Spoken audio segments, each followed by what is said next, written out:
अस्तेयम शास्त्रपूर्वकम, अस्तेयम अस्तेयम शास्त्रपूर्वकम द्रव्याणाम परितः स्वीकरणम। स्तेयम, पहले स्तेयम समझा रहे हैं। स्तेयम क्या है? तो शास्त्रपूर्वकम द्रव्याणाम परतः स्वीकरणम, माने स्तेयम क्या है? शास्त्रपूर्वकम। शास्त्रपूर्वकम मतलब शास्त्र के विपरीत, अशास्त्रपूर्वकम है इसमें, है ना, शास्त्र नहीं। हाँ देखो इसमें क्या है, पूरा इरेज करके हम थोड़ा बताते हैं, क्योंकि यहाँ पे संधि हो गई। देखिए स्तेयम में आधा माँ है और यहाँ पे शास्त्र का जो आ है आगे का वो मिला हुआ है ना। तो इसको ऐसे लिखेंगे, देखिए स्तेयम इतना होगा प्लस अशास्त्र, ऐसा है ना। तो स्तेयम क्या है? स्तेयम माने क्या है? तो स्तेयम अशास्त्र पूर्वकम द्रव्याणाम परतः स्वीकरणम, दूसरे के धन को, द्रव्याणाम माने धन को, दूसरे के धन को अशास्त्र पूर्वक यानी छल पूर्वक, द्वेष मतलब चोरी करके स्वीकार करना। परतः माने दूसरे के धन को, अवैध रूप से, अशास्त्रीय, शास्त्र माने वैध, अशास्त्रीय माने अवैध, है ना। अवैध संपत्ति होती ना, अवैध। तो अवैध माने जो वैध ना हो, जो वैलिड ना हो, है ना। तो उसके माध्यम से, है ना, अशास्त्र पूर्वक किसी के धन को, किसी के द्रव्य को, किसी की वस्तु को स्वीकार करना, ये क्या होगा? ये होगा स्तेयम। स्तेयम माने चोरी।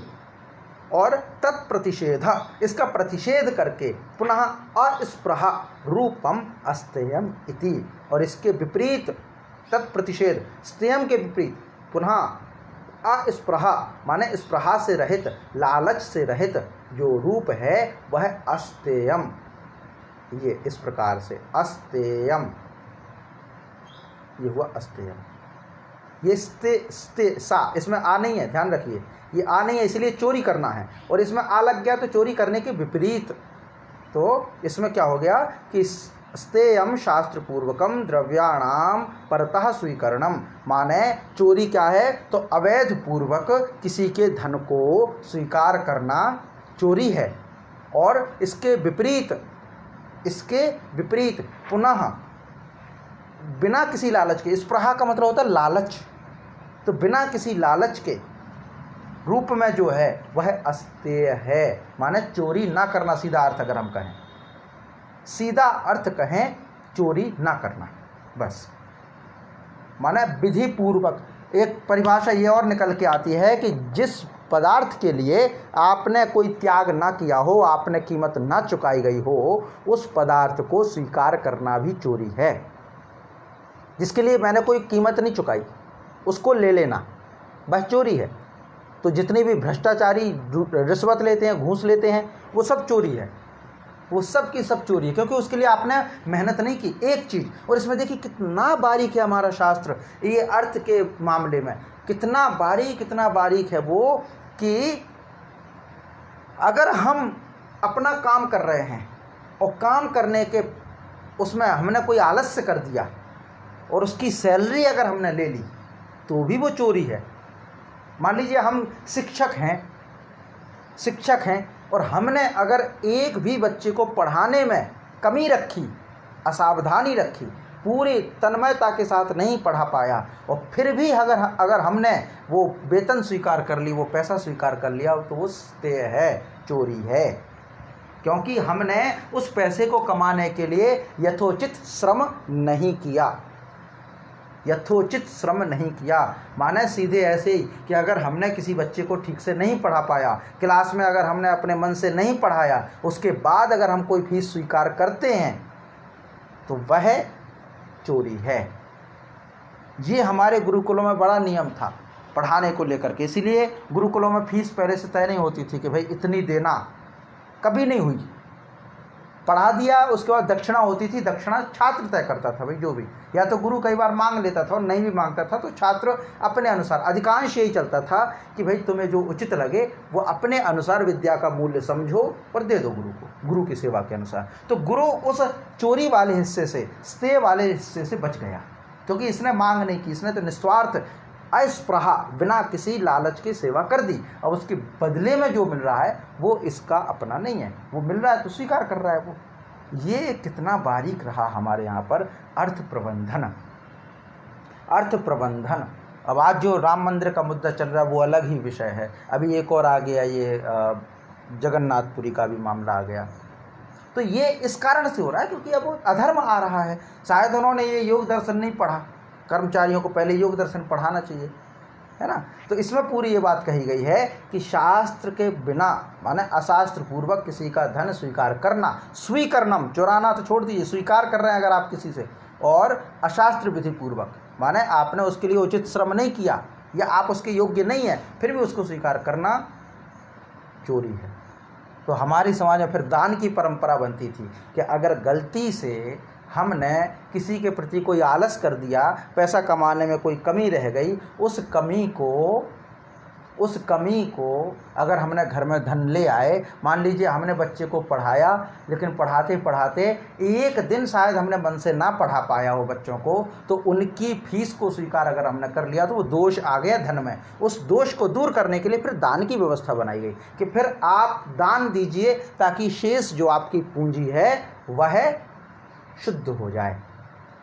लेकिन वो दान, उसमें भी तो पता चलेगा कि आपकी चोरी की पूंजी कितनी है और क्या भावना के साथ दी गई है, क्या भावना के साथ दी गई है। हम इसको बहुत अच्छे से गौर कर रहे हैं, काफ़ी समय से देख रहे हैं कि मंदिरों में, वो राम मंदिर को टारगेट करके नहीं है ये बात, वहाँ पे लोग जिस श्रद्धा से दिया उनकी श्रद्धा को प्रणाम है, पर सभी मंदिरों में ऐसा नहीं है। पर कई जगह ऐसा होता है कि लोग यहाँ वहाँ से लूट लाट के लोग लाते हैं, रुपए धन लाते हैं यहाँ वहाँ से भ्रष्टाचार करके, और उसके पाप से बचने के लिए मंदिरों में दान दे देते हैं कि लो साहब हमने तो ये कर दिया, या भंडारा करवा देते हैं, या कहीं पे कोई धार्मिक कथा आयोजन करा देते हैं। तो वो तो है तो पाप, और आपने जानबूझ के किया। अनजाने में भी दान करो, अनजाने में अगर कोई पाप हो गया तो उसके लिए भी दान करो, लेकिन आप तो जानबूझ करके कर रहे हो ये, और फिर दिखावा कर रहे हो दान करने का, तो वो तो भोगना पड़ेगा। तो मंदिरों में चोरी होती है, फिर दान पेटियाँ भी चोरी होती। क्यों? क्योंकि जिसकी जैसी प्रवृत्ति वैसा गमन।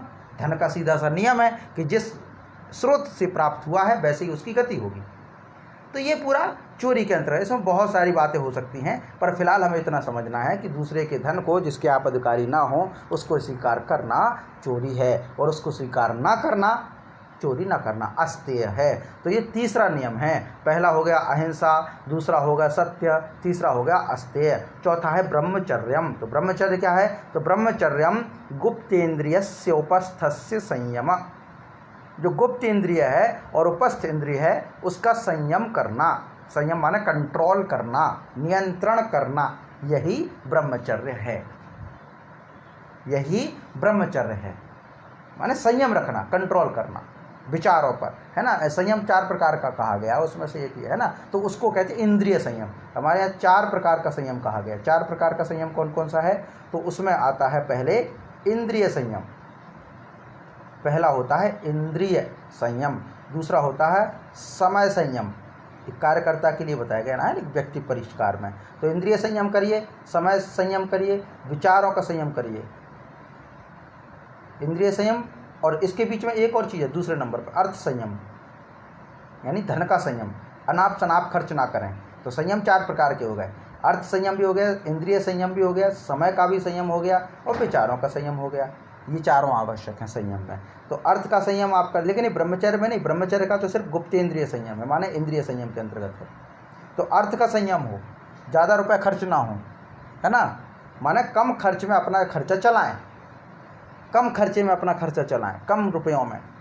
ये बड़ा चैलेंज होता है भाई। अगर खर्चा 1000 में चल रहा था और 5000 मिल जाए तो कोई भी चला लेगा। कोई चीज़ 1000 की मिल रही है, हम कहते हैं 1500 में लाओ, तो कोई भी ले आएगा। तारीफ तो तब है कि जब 1000 की चीज़ को 900 में ला के आओ। घर का खर्चा अगर 1000 रुपये में चलता है, 10,000 में चलता है, तो 10,000 के खर्चे को अगर आप 9,000 में चला पा रहे हैं तो ये तारीफ की बात है। तो अर्थ संयम होना चाहिए, फिर इंद्रिय संयम होना चाहिए। इंद्रिय संयम माने इंद्रियों के वश में ना आ जाएं, इंद्रियों के वश में पड़ जाओगे तो हो गया काम। तो इंद्रिय संयम वहाँ पे। फिर आता है समय संयम। आपकी एक दिनचर्या जरूर होनी चाहिए, सबकी दिनचर्या होनी चाहिए, संयम के अंतर्गत आता है कि आपका कितना समय कहाँ जाएगा, कितना समय किसके हिस्से में है, इसकी पूरी डेली रूटीन होना चाहिए। फिर आता है विचार संयम। आप किसी विचार में इतने भावावेश ना हो जाएं कि सब भूल जाएं, तो विचार संयम आवश्यक है। तो 4 प्रकार का संयम। लेकिन यहाँ पे जो ब्रह्मचर्य का मतलब है गुप्तेन्द्रियस्य उपस्थस्य संयम, गुप्तेन्द्रिय उपस्थ इंद्रिय का संयम करना। संयम का मतलब नियंत्रण करना, कंट्रोल करना। कंट्रोल का मतलब ये नहीं होता कि उसको बिल्कुल जीरो कर दो, नहीं। कंट्रोल का मतलब क्या है? कंट्रोल का मतलब वही होता है कि जैसे कोई रथवाहक घोड़ों को संभाल करके आगे बढ़ाता है, तो वो संयम में तो है। भाई कोई सारथी है, रथ चला रहा है, तो उसके घोड़े अगर सीधी गति से आगे बढ़ रहे हैं तो क्या कहेंगे? कंट्रोल में तो हैं। वो रोक करके बैठ जाए, वो कंट्रोल नहीं है। भाई चल ही नहीं रहे तो वो रोक के बैठा है, उसको लगाम को खींचे है, घोड़े आगे नहीं बढ़ रहे, पीछे नहीं बढ़ रहे, रुके हैं, तो क्या वो संयम है? नहीं, वो संयम नहीं है। क्योंकि रथ का काम रुके रहना नहीं है, रथ का काम निरंतर चलना है। और क्या तेज गति से चलना है? नहीं, एक आवश्यकता अनुसार एक परस्पर मध्यम स्थिति में चल करके अपने लक्ष्य को प्राप्त करना, ये संयम है। कोई गाड़ी चला रहा है तो निश्चित गति से निश्चित रास्ते पर गाड़ी चले तो वो संयम में है। और अनकंट्रोल हो जाए, आज की भाषा में कहें अनकंट्रोल हो गई, तो या तो गाड़ी बैक होगी, झटका दे करके रुक जाएगी, या फिर तेज गति से जाएगी और बहकेगी गाड़ी, यहाँ वहाँ टकराएगी, यहाँ वहाँ टकराएगी, तो क्या उसको संयम कहेंगे? नहीं। तो संयम का मतलब कंट्रोल में रखना, माने आप अपने अनुसार उनका उपयोग कर सकें, आप अपने अनुसार उनका उपयोग कर सकें इंद्रियों का, इंद्रियां आपको अपने अनुसार ना चलाएं। यह है संयम, यह है ब्रह्मचर्य। माने आप इंद्रियों के गुलाम ना बनो, आप इंद्रियों के स्वामी हो। तो इंद्रियों के स्वामी आप हो, इसलिए इंद्रियों को आप अपने अनुसार चलाइए। ये टूल्स हैं, जैसे हमारे यहाँ पे टूल्स होता है ना, प्लास होता है, हथौड़ी होती है, छेनी होती है, ये सब होते हैं। क्यों? क्योंकि हमारे कार्य को आसान बनाते हैं। और ऐसा लगे कि हथौड़ा अपने हिसाब से हमें चलाने लगे तो गलत है। ये चीज़ है। ये हो गया, तो ब्रह्मचर्य हो गया। ब्रह्मचर्य का सीधा है गुप्तेन्द्रियस्य उपस्थस्य संयम, संयम करना। फिर है विषयाणाम अर्जन रक्षण क्षय संग हिंसा दोष दर्शनात् अस्वीकरणम अपरिग्रह इत्येते यमाः। अब अपरिग्रह आ रहा है। अपरिग्रह, अपरिग्रह क्या है? तो विषयाणाम माने विषयों का, पदार्थों का, अर्जनम अर्जन करना, रक्षण करना माने उनकी रक्षा करना, क्षय संग हिंसा दोष दर्शनात् अस्वीकरणम, उनका एक संग माने आसक्ति है ना। फिर हिंसा दोष दर्शनात् अस्वीकरणम, अगर उनमें कहीं कोई आसक्ति आ जाए, हिंसा देखने को मिल जाए, कोई दोष अगर आपको देखने को मिल जाए, दर्शनात् दोष के दर्शन होने पर, किसका? असंग संग, संग माने आसक्ति, अटैचमेंट, हिंसा, कोई हिंसा अगर आपको देखने को मिल जाए तो दर्शनात् दर्शन होने पर, किसका दर्शन होने पर? दोष दर्शन, किसका? हिंसा का दोष दर्शन हो जाए, कोई आसक्ति का दोष दर्शन हो जाए, तो उसको अस्वीकरणम, तो उसी समय छोड़ देना। यही है अपरिग्रह। अपरिग्रह, इसको सरल अर्थों में कहें तो इस प्रकार कह सकते हैं कि अगर आपका काम 2 जोड़ी कपड़ों में चल रहा है तो 5 जोड़ी कपड़ों को इकट्ठा करके ना रखना, यही है अपरिग्रह।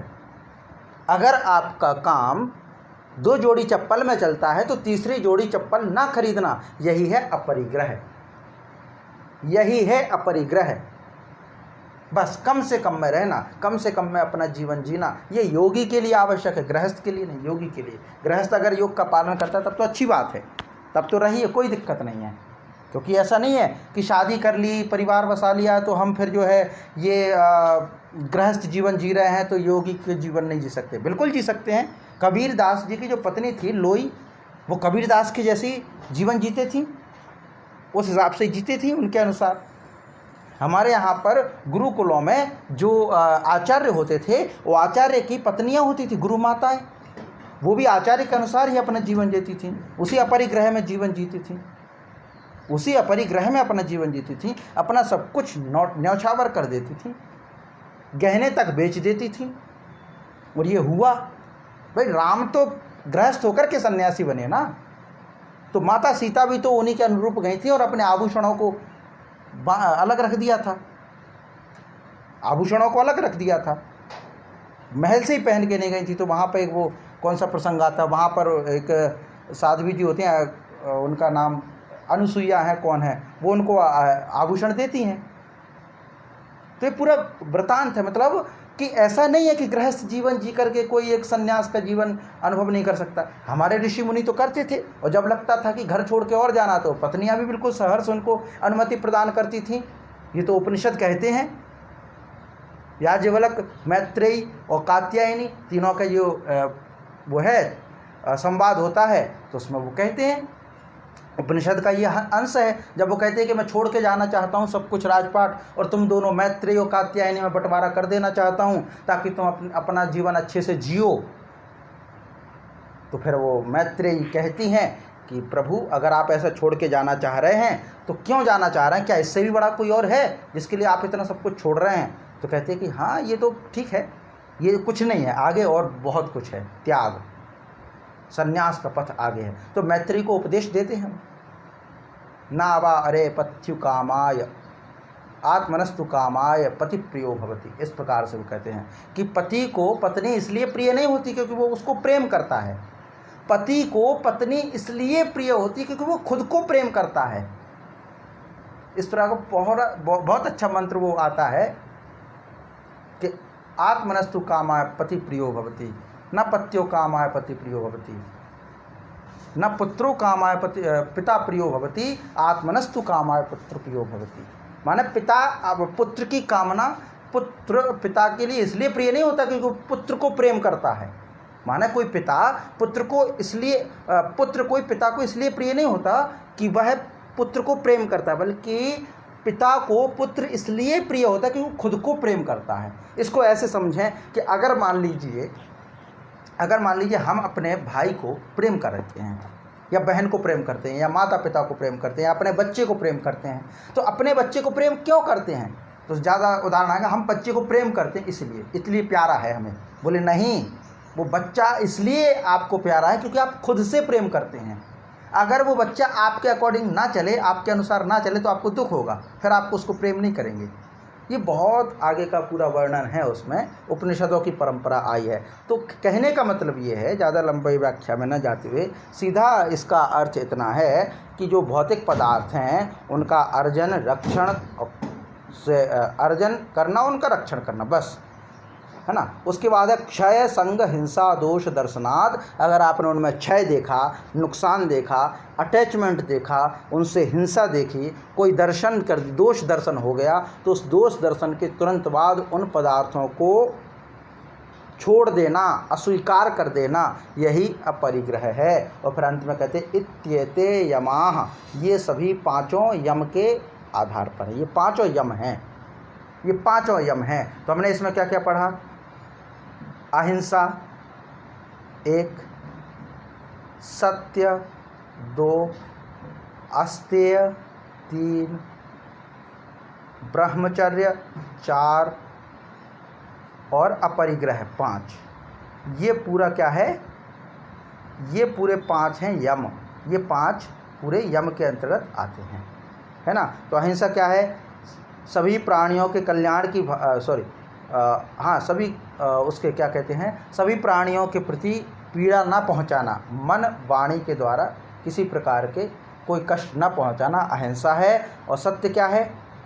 जिस पदार्थ को आपने जैसे जाना, उसको मन और वाणी के द्वारा सर्व प्राणियों के हित में वचन कहना, ये सत्य है। और जिस पदार्थ के लिए आपने कोई त्याग ना किया, कोई श्रम ना किया, उसको स्वीकार ना करना ही अस्तेय है। और इंद्रियों का, गुप्त इंद्रियों का संयम करना ब्रह्मचर्य है। और विषय पदार्थों का अनुचित संग्रहण, माने अगर आप किसी विषयों का अर्जन करते हैं, उनका रक्षण करते हैं, तो कीजिए जितना आपको जीविकोपार्जन के लिए आवश्यक है। उससे अधिक अगर आप संग्रहण करते हैं, रक्षण करते हैं, तो परिग्रह के अंतर्गत आएगा। इसलिए परिग्रह नहीं, अपरिग्रह का पालन करना चाहिए। कम से कम संसाधनों में जीवित रहने का अभ्यास करना चाहिए। इत्येते यमाः, यह सभी यम हैं जिनका आज हमने पाठ किया। अब आपसे निवेदन है कि आप इसका पूरा एक बार वाचन करें, फिर हम आज की कक्षा को लगभग यहीं समाप्त करेंगे। फिर अगली जो होगी उसमें नियम को समझेंगे। जी, तो आज की कक्षा हम यहीं पर रखेंगे। आप इसका